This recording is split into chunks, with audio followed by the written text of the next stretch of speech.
show, we discuss the individual and collective effects of astrological and other symbolic causes. Basically, we deal with the collective subconscious and the individual subconscious. Or I guess you could say, what has to do with intuition, or where your intuition comes from. This subconscious intelligence, which as a rule is at least twice as intelligent as the conscious mind, and is aware of many things that you aren't even totally aware that you know on a subconscious level. Such things as astrological configurations, the time of day. If you just sit there and close your eyes, you'll notice that if you just go with your first intuition, you can often know such things as the time of day, what person is calling you on the phone, who's at the front door knocking. These sorts of supposedly telepathic abilities, or I guess they are in a sense telepathic, are from the subconscious, which is aware of its connection to all the other subconscious minds in a collective. Something which has been researched by, for example, Rupert Sheldrake. You can look into his work, just look up Rupert Sheldrake, Sheldrake, who has done research on such things as the sense of being stared at, for example, the sense that someone is looking at you from behind, which is another aspect of this intuitive ability. Basically, Sheldrake's work deals with morphogenetic fields, or the how evolution is also guided by these sorts of collective formative influences. This is how astrology works as well. This is how our thoughts exercise their might as well. All of these powers are the result of the collective subconscious and the interconnectedness of everything in a kind of group mind. So one aspect of this we can look at is things like names and dates, or astrological configurations, because all of those things create, because names, dates, astrological configurations create symbolic wholes. They create a holistic geometric symbol, which in turn has an overall meaning. And that meaning can be deduced by many observations of the effects of these particular symbols, which anybody can do for themselves. If they're interested, they can go ahead and figure out some of these things for themselves.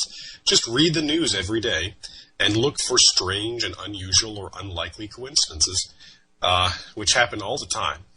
Just look deep into the symbolism of any daily events, and you'll find that more often than not, these collective subconscious symbolic tendencies are at work, and that these may actually be the number one cause of our destiny, not, in fact, the so-called rational planning of our so-called leaders, or even the rational planning of individuals.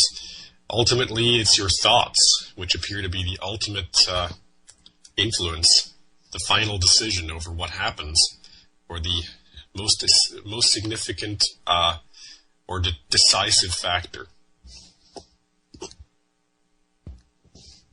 Now, something I want to discuss today is, once again, I've discussed this before, but I want to get into it again. There was a plane crash just 3 days, or hold on a second, let's see. Just prior to, 3 days prior to the attack on the 13th November in Paris, there was an unusual plane crash of a private jet in Akron, Ohio. This plane crash killed everyone on board approximately 3 p.m., so that was with a lunar sign rising, the sign of Pisces, and with the moon in the sign of Scorpio, another water sign.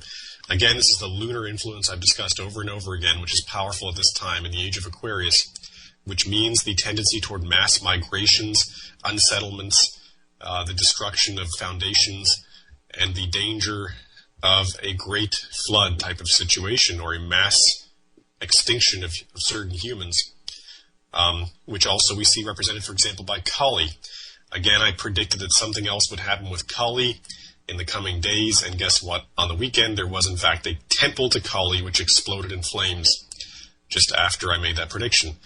Right now, what's going on is, again, this is still the season of the lunar. We can expect more of these sorts of events to happen. There was another minor plane crash I might look into here later.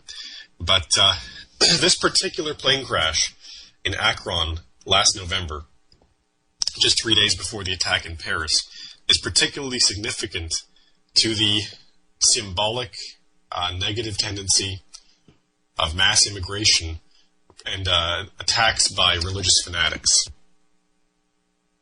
Now, remember, of course, the 9/11 attack was done with a plane, with at least 2 planes, right? Which is a symbolic resonance in the mind with many other things. The airplane itself can be taken, if you look at it from below, quite often a jet is of the shape of a death rune, or the so-called peace symbol, which we also see in the Paris attacks. Following the Paris attacks, people were posting all over their Twitter and Facebook these images of the Eiffel Tower as a peace symbol. But actually that form doesn't mean peace. It means a tree or a plant without its branches, i.e. death, or a tree or a perennial plant or herb which is currently in a latent state during the winter, i.e. also death. It's the symbol of death, emphasizing the roots and not the branches. So do not think that peace symbol is a symbol of peace. It simply is not. Symbols have a universal meaning, and your subconscious mind knows the difference. Just listen to your own innermost intuition and do not listen to popular culture. Popular culture in general is going downward toward destruction and evolution, whereas the truth does not change. So the meaning of that symbol is never going to change. For the rest of the universe, it's always going to mean death. You don't change it by believing it means something else. Here we are. The jet was supposed to be carrying 7 passengers. It took off from Dayton, Ohio. And then where it crashed into a house on Mogador Road. Let's see what the exact address was there. It was 3042 Mogador Road. All right, so that adds to a 9. Again, 9 is the number of the ill-dignified earth or fire, and also associated with war, with such symbols as the flaming sword and the death rune. When those are combined, that means death and fire, or war. This is it was a quadruplex, or had 4 different doors and 4 different apartments in it. The address sums to a 9, an even 9, so 18 or 666. It faces northeast toward the Little Cuyahoga River. The river, as well, is a symbol of the lunar, or that which sweeps away and destroys. It was built in 1973. Most significantly, though, is the name of the street. Right? The street's name is Mogador, which is the traditional name of a city in Morocco notoriously historically associated with Barbary pirates. Yes, the Barbary pirates of North Africa, the Muslim pirates that you hear so much about these days with regard to the Barbary Wars, etc., because the behavior of the ISIS in Europe currently resembles that of the Barbary pirates, as well as throughout the Middle East. And also note that the terrorists, many of the terrorists in the ISIS cell in Belgium and in Paris are actually from Morocco. They actually are barbarians, so to speak, or berbers, from the actual place in which the Barbary pirates used to be active. That's significant. There's so many other symbolic elements here, but this is what I look at all of the deep symbolic elements in an event, and guess what? 3 days later, guess what happened is Moroccan terrorists, including Salah Abdeslam, who mysteriously survived, blew themselves up in Paris and killed several people. Especially most of the victims were during the Bataclan attack. Just 3 days after this highly ominous plane crash. And apparently there were Jews on board the plane as well. There was a guy named Jared Weiner, Gary Shapiro, Ori Rome. Those are all Jewish names. Also curious. From Florida is where they were. They were apparently living in. Let's see. They were apparently all from Boca Raton, Florida. Also, the Rabbi Robert Silvers of B'nai Israel in Boca Raton confirmed that at least 2 victims were members of his congregation. The inhabitants of the quadruplex, there was a woman named Beth Montgomery. This is another name you see a lot because Montgomery means Mount Gomer, another symbolic word in a lot of events lately.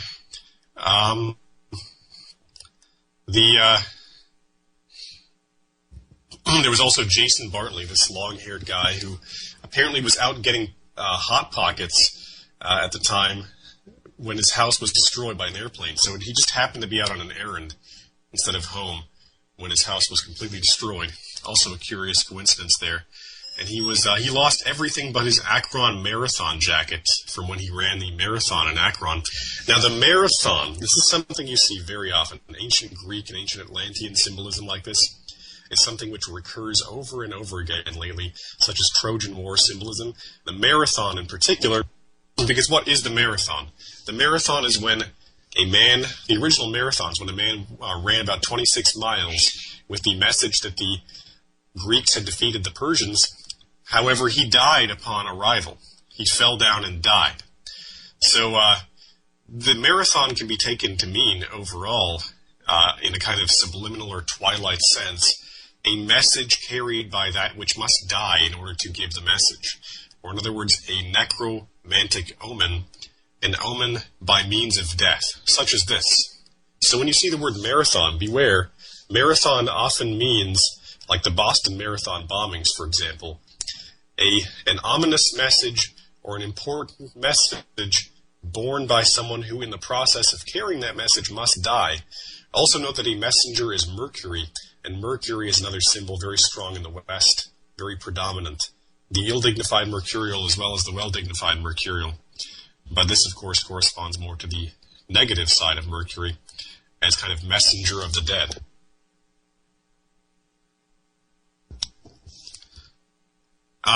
So we have, let's see, another woman was walking her dog at the time of the crash and mysteriously survived as well. Interestingly, it appears that there were no victims in the actual building. So there were no victims in the quadruplex, but all the people on the plane died.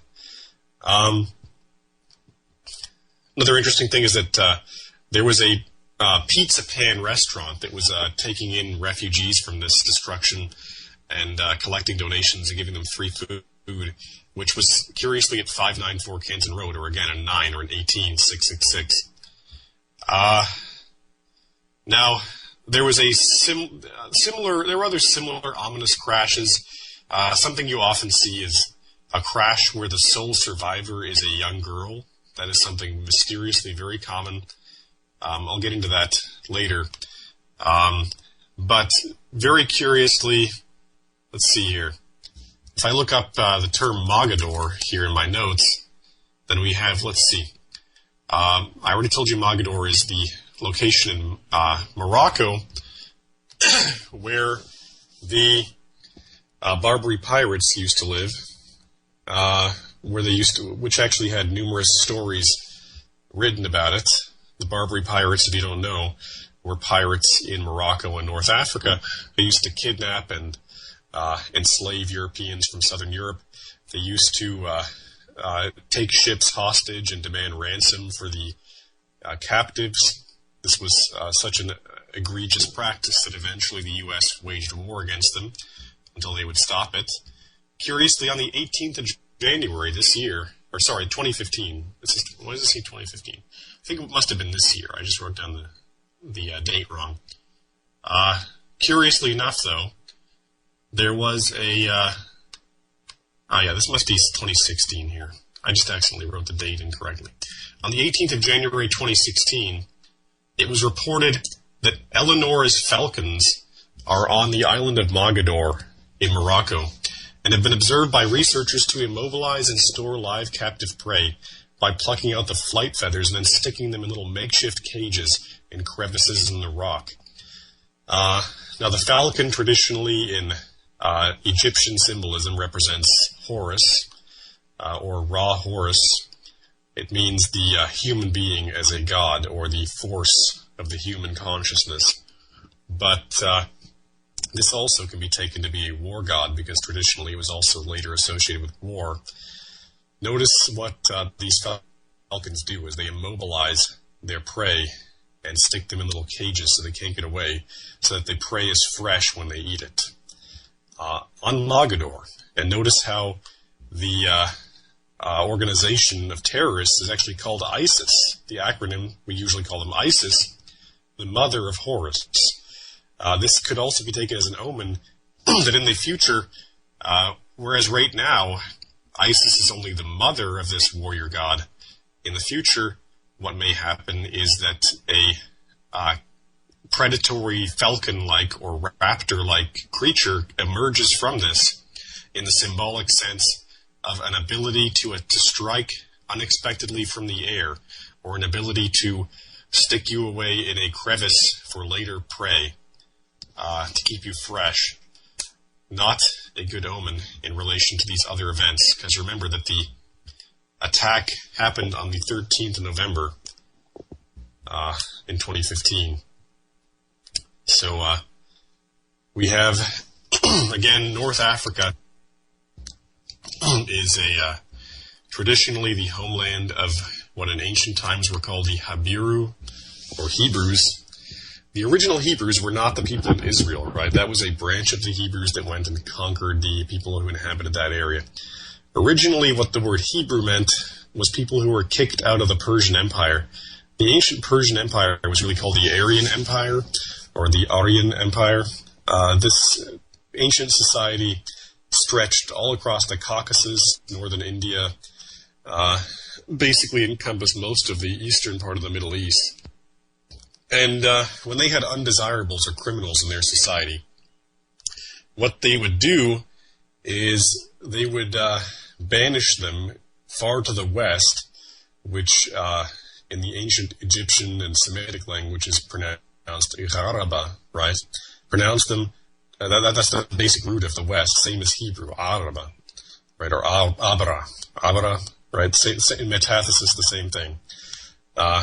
Hebrew originally means somebody who's been banished to the west, or in other words, to the deserts of North Africa, and in particular, North Africa was the destination for these ancient banished people. And if you go there, still the Berbers have a lot of different races among them. They aren't just one group. They span a lot of different appearances. And from this place, there emerged a kind of barbarian culture that eventually was, I mean, that's where the word barbarian comes from, right? Or the word Berber comes from the word barbarian. They were employed by various other peoples at the time as mercenaries and spies and the like. And they also performed all sorts of odd jobs. They were eventually they became an Egyptian society, like the outcasts of society, kind of analogous to the Burakumin in Japan, or the outcasts in India, but with more of a criminal and violent connection. These are the people who then eventually Tutmose, the brother of King Akhenaten, or Pharaoh Akhenaten, decided to bring as a kind of mercenary army to a far eastern province of Egypt, which we now know as Israel, having converted them to the Atenist religion. On the way, however, he was also contacted by some Hyperborean group and told to reform this religion to a more monotheistic attitude, as opposed to the henotheism of Atenism. Whatever the case, the Atenist culture still was retained well enough that King Hezekiah, for example, of Judah, recently we discovered a seal of King Hezekiah, which has a sun disk with wings of Ra-Horakti, or Ra-Hor, Ra, Horus, and of the two horizons. And then we have, right next to that, an Ankh, clearly showing an Egyptian connection with Judah. So basically what I'm saying here is that ultimately the Hebrews of Israel come from the same origin as these people in North Africa, the barbarians or Berbers, also known as the Punics, right? The Punics, in ancient times the word Punic meant treacherous or a pirate. Eventually a group of these Hebrews, because of the diaspora throughout Persia, also settled in Afghanistan. And that group then converted to the Islamic religion and became Shiites. That's part of the reason why the Persian Empire has gone downhill as far as culture since the Middle Ages, is because this group of religious fanatics, and whatever you want to call them, organized criminals or gangsters, has increasingly taken over the society there, with the help of the CIA, for example, with the Ayatollah. But basically, throughout the whole Middle East, the big source of these evils is this Hebrew group which eventually splintered off into a bunch of different religious cults because of the, I don't know how you want to interpret it, the failed attempt to reform them by means of religion, or simply the breaking off into various schismatical sects and heresies of these religious teachings because of the stagnant and unchanging barbaric outcast mentality of these people who did not want to change their ways, just as the Arabs did not change their ways when they were taught by Muhammad. But that's a very curious thing to think about, is that throughout the whole Middle East, going from North Africa all the way across to Afghanistan, the key groups in these religious cults were the same fundamental group of people who ultimately trace back to being outcasts from the Aryan Empire, or the ancient Iranian Empire, you might say. We're going to be coming up to the break here soon, but if you want to check out my website, that's matthewdeagle.com. If you want to get any of my services, astrological services, name services, I can help you pick out a name for your baby, for example, if you're pregnant. I have all the resources for finding a good name with a positive meaning. You can also make donations to help keep us on the air here. And if you're interested in calling in with any questions over the air, I can also answer questions on the air here. Let me just get the phone number really fast. That is 844-769-2944, a toll-free number, 844-769-2944. Again, if you have any questions you want to ask on the air this next segment, that's 844-769-2944. Well, I'm your host, Matthew Deagle. Before the break, I was discussing this symbolic plane crash last year, just 3 days before the attack in Paris, curiously in Akron, Ohio. Now, this attack, the attack was a symbolic, you can consider this to be kind of foreshock. Like with an earthquake, it's like a foreshock of the attack, because it was so symbolically connected with what then happened. These sorts of foreshocks may in fact be used to predict attacks, I think, because if you know the symbolism well enough, as I did last week, for example, you can see the Kali symbolism, you know something, you know at least the general nature. Possibly it could be narrowed down even further. In this particular example, however, the symbolism was the re-emergence of the Barbary pirates, and coming from the northeast. Remember, the plane flew in from the northeast and struck the front of this building.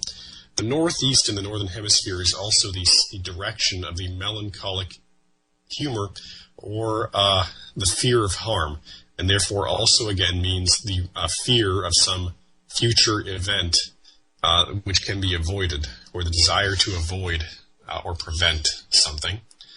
And again, this is what real necromancy is. Necromancy has been falsely equated with the, you might call it pseudoscience or illusion of seances and whatnot. That sort of thing is just BS, basically, because your subconscious can create all sorts of illusions for you, and ghosts in general are just the leftover fluidal remnants of a person and not actually the person's spirit. But even then, it gets even worse with these spiritist and seance type practices, because they have nothing to do with actual contact with the spirit realm. They are just either self-tricks, or they are fluidal leftovers of people. That is not necromancy, right? Necromancy actually means literally to predict symbolically the meaning of omens when something dies. This also doesn't mean killing something in order to see its entrails or whatever. That's also just a corrupted form of divination. The actual practice of necromancy means to observe fatal events or events involving death, which then have a symbolic message, just as the marathon runner had the message.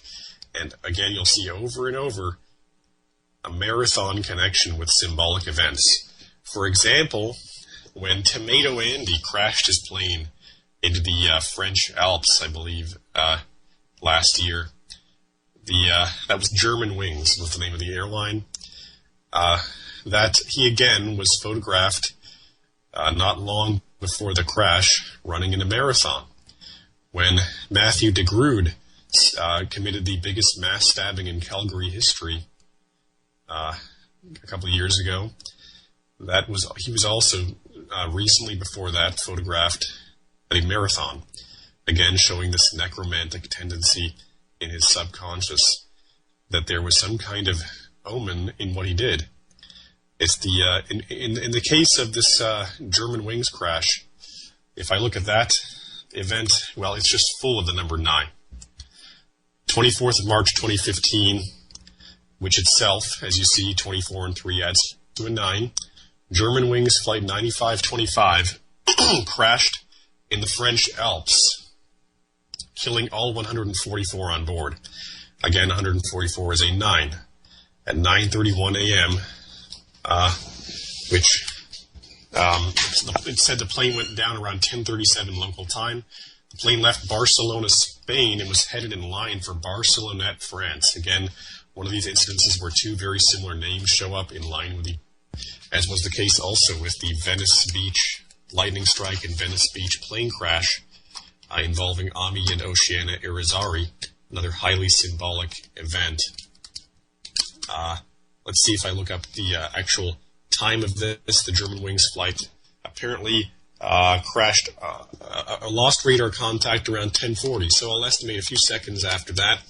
We had Gemini rising, a mercurial sign, and it was in March, the lunar time of year, and the moon had just risen in Taurus.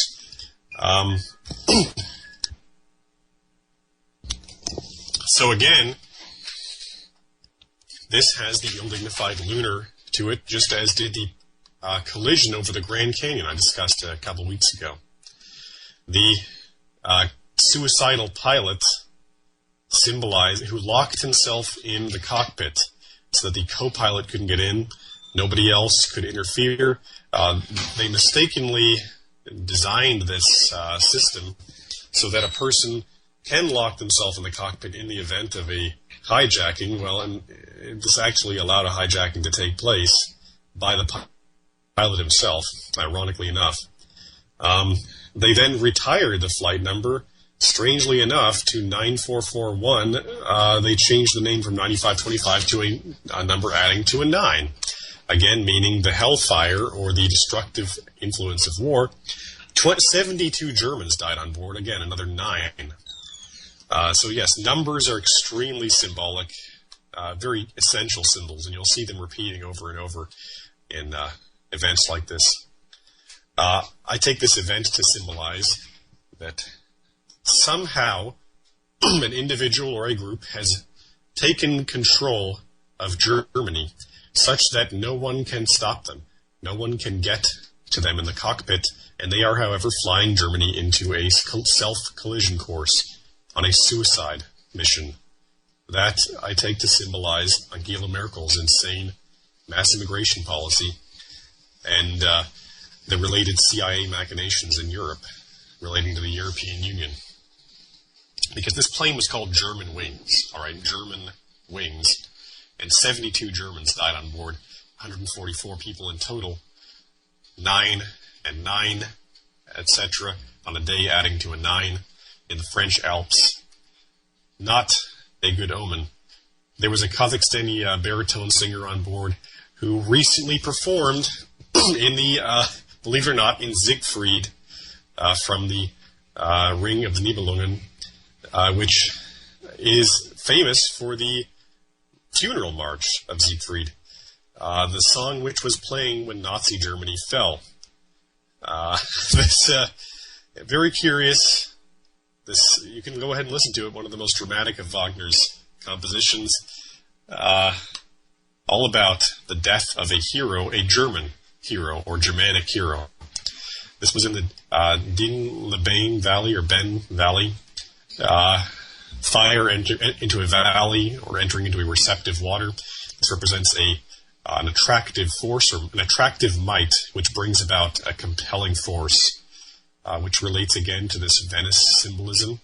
The valley was a crevasse between two peaks. This also is something we see often, the duality, and with Gemini rising, the twins. He went by Andy, or Tomato Andy. Curiously enough, this is another Twilight symbol, because who is a guy named Andy famous for tomatoes is Andy Warhol. Andy Warhol was a CIA-sponsored artist. Ironically enough, the CIA supported a lot of these fringe or weird modern artists like Jackson Pollock and Andy Warhol. And this, in terms of German culture, can be taken to symbolize entartete Kunst, or degenerate art, which was something the Nazis opposed. I'm not saying that everything Andy Warhol and his group did was bad. Obviously, some good things came out of it, arguably like the Velvet Underground, etc. But certainly, the CIA connection and the degenerate tendencies and the kind of arrogant materialism and superficiality of the man is a curious resonance, given that the symbolism here is Germany being intentionally flown on a suicide mission by somebody who wants to kill themselves and Germany with it, or with them. So here you have this guy, Andreas Günther Lubitz. Some people speculated he was Jewish or of Jewish descent. I don't know if that's the case, but it would be another reason for him to hate Germans. It is certainly the case that Angela Merkel is of Jewish descent, however, and of Polish descent, which would explain her apparent hatred of Germany and her desire to destroy German culture, which is a very foolish decision, because although the Nazis did some bad things, pretty much every country in Europe has committed horrendous crimes. And in fact, Germany historically was one of the countries not so deeply involved in colonialism and the like, unlike, for example, Britain and Spain or Portugal. But whatever the case, the German culture, the Germanic culture, and the German language are the most cultivated in Europe, and therefore represent, in a way, the heart of European culture, the heart of Western culture, the heart of rationality and freedom and so forth, is essentially the German-speaking realm, or the German-speaking area, which is concentrated also in the Alps, where the High German language evolved, which is where this crash occurred.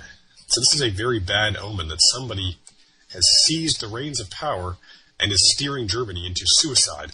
But again, is a warning that this can be stopped if necessary logical force be applied. If something is done to prevent these people from maintaining their position of power. But the fact he locked himself in the cockpit... Now notice, okay, he locked himself in the cockpit. How? Because some paranoid measure was taken to prevent terrorists from taking over. Allowing the pilot to lock himself in the cockpit without the ability even of the co-pilot symbolizes that the surveillance system we're establishing now with Homeland Security, the NSA, the CIA, throughout the USA and Europe, etc., or the B666, is a system which ultimately will lead us to suicide. When someone gets control of it that has insane aims, and those aims are fulfilled without us being able to do anything about it, because we're all under such totalitarian control. He had a Facebook page where his photograph, his profile photo, was him sitting on a ledge in front of the Golden Gate Bridge, which is the #1 suicide hotspot in the world, I believe, or one of the #1. I think that maybe the #1 is the Aokigahara forest in Japan, but this is like #2 or 3. Certainly #1 in the U.S. is the Golden Gate Bridge, a bridge to death, or a suicide bridge. These are often also symbolically associated with what's called Teufelsbrücken, or devil's bridges, several of which can be found in the Alps as well, where he crashed. The cockpit was barricaded as a security measure following 9/11. So once again, because of the ill-dignified... Now keep in mind, Gemini was rising at the time, which symbolizes the dichotomy of fear and desire. What's happening here is that the mass of people are becoming so cowardly because of the intentionally allowed in terrorist groups such as ISIS, that they are allowing mass surveillance and the deprivation of their rights, the revoking of their right to privacy and so forth, and freedom of speech, which then will allow a concentration of power to occur similar to Andreas Lubitz going inside that cockpit without us being able to take him out. That is very bad. That means that in a natural response to the excess of fear and paranoia about Muslim terrorists, response is that someone totalitarian takes control, who is a total psychopath, who may even want to kill themselves for some insane reason. That is the omen here. Notice also the twin peaks about the on either side of this valley crashed into are similar to the twin towers in Manhattan that were destroyed, which again was on 9/11, a date involving both the numbers 9 and 11, which symbolizes Gemini. 9 means the fire of destruction, and 11 means Gemini, or the twins. That which is 2, but is actually 1, a prime number which adds to 2. The result is we can also interpret this as being related to the Pied Piper of Hamelin, or Rattenfänger. The Rattenfänger originally is a guy who went into a town and told them he would get rid of all their rats, right? By playing his flute, he would get rid of all their rats by leading them out of the town. And he did this, but afterwards the town reneged on his pay. They said they wouldn't pay him as much as they promised him, and so he got revenge on them by using his flute to lead all the children of the town out, and they all disappeared forever. Presumably he killed them. This is another potent symbol at this time associated with both him as well as other figures that you can call Rattenfänger, or you can also call them Pied Pipers, such as George Bush, such as Ted Cruz, such as, on the other hand, also Abu Bakr al-Baghdadi. These figures who promise to get rid of something dangerous or verminous, such as Muslim terrorists, by taking away our freedom, basically. And then they trick us and end up taking away our children, i.e. to go off to war and die. Or take away something else which symbolizes our survival, right? Because our children represent also our propagation into the future and our survival as a race, species, or culture. Interestingly enough, in regard to George Bush, autopilot is often called in pilot terms on George. So, under George W. Bush, the country was virtually on George, or on autopilot, not under any kind of rational control, just as was the case when the suicidal man Andy Lubitz decided to take control of this plane. Now, German and NATO encroachment on Russian territory in Ukraine is also associated with plane crashes. The MH17, curiously Malaysian planes, crashing or disappearing or being shot down or whatever happened there. And around the same time as this plane crash, just 3 days later, there was bombardment of the Shiites by the Saudis, bombardment of the Yemeni Shiites. There's also curious resonance with the Batman film, The Dark Knight Rises, which, as you recall, was playing on the screen when the suicidal maniac James Holmes opened fire on the audience in Aurora, Colorado. Notice that the plane crashed in a valley called Din Laben, or Bane, the same spelling as Bane, which is another alternate spelling as the bad guy in Batman, Bane, who was a terrorist with an arachnid-like face mask, etc., can be taken to represent a negative katsina of fire. Also, curiously, there's this meme going around where Bane says "for you" after the CIA guy says that he's a big guy, and the plane began with "for you" as its designation. He says his master plan is to crash the plane he's on with no survivors in the film, and he also says the fire rises after one of his minions asks him, "Are we starting a fire?" All of these things also in close resonance with terrorism and with the suicidal impulse of this maniac, Tomato Andy Lubitz. In general, I would say this represents the destruction of German culture and the suicide mission that someone like Angela Merkel is on. Icarus, furthermore, however, or a crashed plane, represents the failure to enter into outer space because of our foolish, aggressive behavior and our lack of any kind of reliable global international peacekeeping force, which is largely due to the so-called New World Order, which has nothing to do with world peace or even with a global system per se. They often call them globalists, but really they want to take over the world, but they're ultimately going to result in World War III because they are not cooperating with Russia.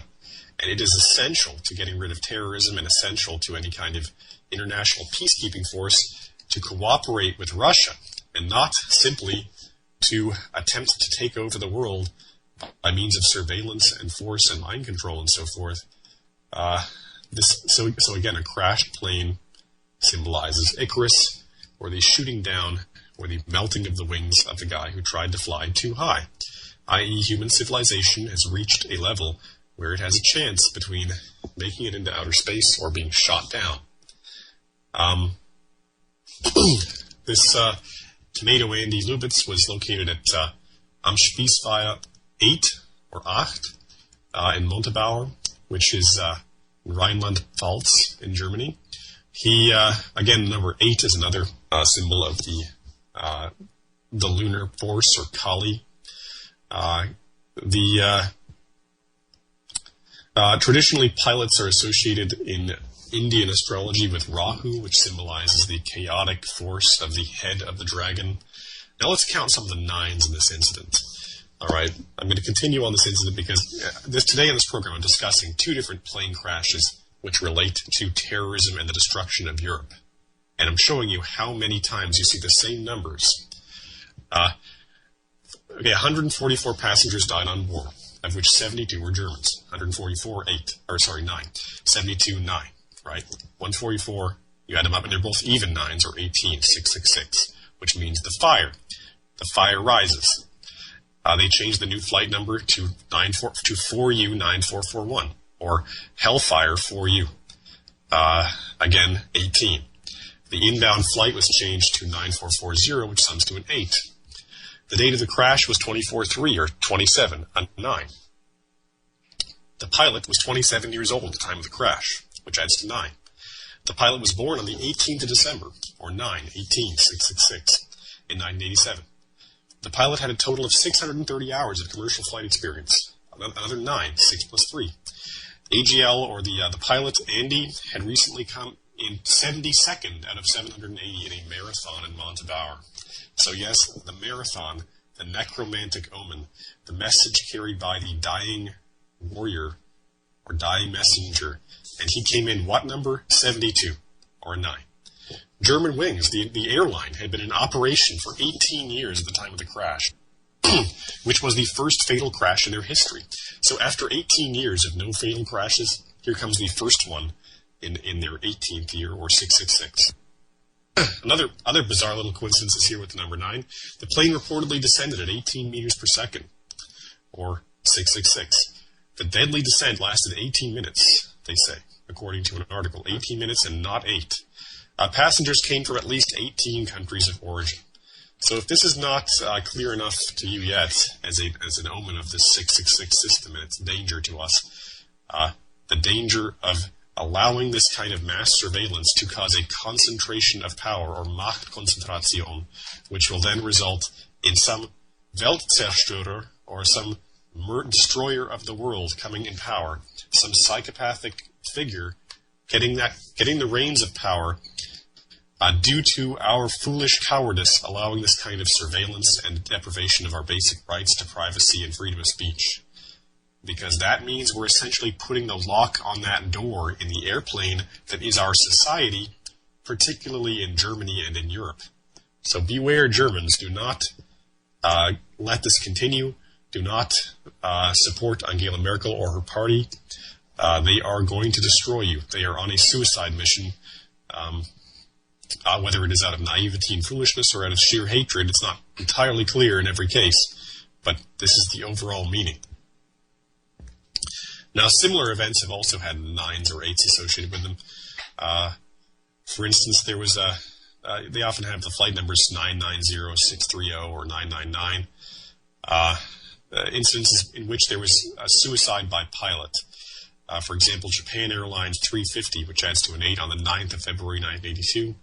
Royal Air Morocco, Morocco, 630. The flight number was 630 or 9 on the 21st of August, 1994, which again, 21 has a fiery meaning. Egypt Air 990, or again 18, 666, on the 31st of October 1999. And that, again, is Halloween, the exact day that the Sharm el-Sheikh plane was shot down, when the Russian plane from Sharm el-Sheikh was destroyed by a bomb, supposedly an ISIS bomb.